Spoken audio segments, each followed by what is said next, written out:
여러분, 드디어 올 것이 왔습니다. 스페이스 익스플로레이션 테크놀로지스, 즉 우리가 그토록 기다렸던 스페이스X가 무사히 IPO를 마치자마자 미국 ETF 시장의 판도를 뿌리째 흔들고 있습니다.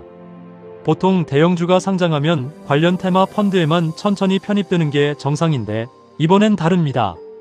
상장하자마자 가치형 펀드부터 최첨단 AI 인프라 ETF까지 전방위로 침투하고 있습니다. ETF 매니저들이 도저히 무시할 수 없는 이 괴물 주식의 메커니즘을 지금부터 하나씩 분석해보죠. 우주 테마 ETF들의 SPCX 강제 점령. 사실 스페이스X가 우주 중심 ETF에 포함될 것이라는 점은 누구나 예상했던 일입니다. 명실상부한 상업용 발사 서비스의 지배자이자 세계 최대 위성 네트워크인 스타링크를 운영하는 기업이니까요. 자, 구체적인 수치를 보시죠.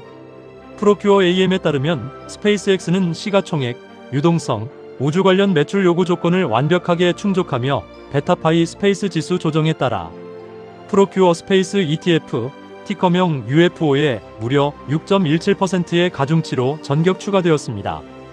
여기서 끝이 아닙니다. IPO 이전부터 스페이스X 노출을 갈망하던 투자자들의 최고 수단이었던 테마 스페이스 이노베이터 ETF, 티커명 NASA는 이미 포트폴리오의 12.35%라는 엄청난 비중을 SPCX에 할당했습니다. 펀드 자금의 8분의 1이 스페이스X 한 종목에 집중된 셈입니다. 터틀 캐피털의 반전, 스페이스X는 왜 AI 인프라인가? 자, 이제부터가 진짜 중요합니다. 공격적 자산운용으로 유명한 터틀 캐피털이 SPCX를 자신들의 3대 액티브 펀드에 동시 편입했습니다. 우주 산업을 다루는 SPCI와 UFOD는 그렇다 치고 대중들의 고개를 갸우뚱하게 만든 건 바로 HALX, 즉 헤비 에셋 로우 옵솔레센스 ETF였습니다.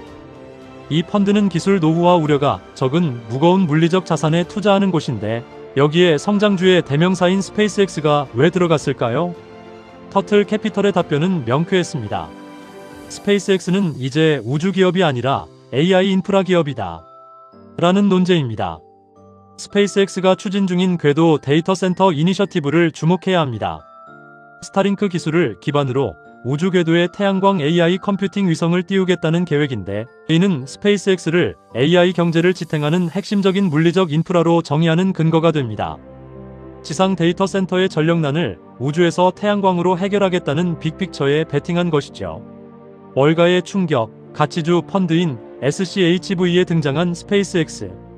하지만 이번 상장 전국의 진짜 숨은 주인공이자 월가를 가장 놀라게 한 사건은 따로 있습니다. 바로 전통적인 가치주 펀드인 슈왑 미국 대형주 가치 ETF인 SCHV에 스페이스X가 등장했다는 사실입니다. 물론 비중은 미미합니다.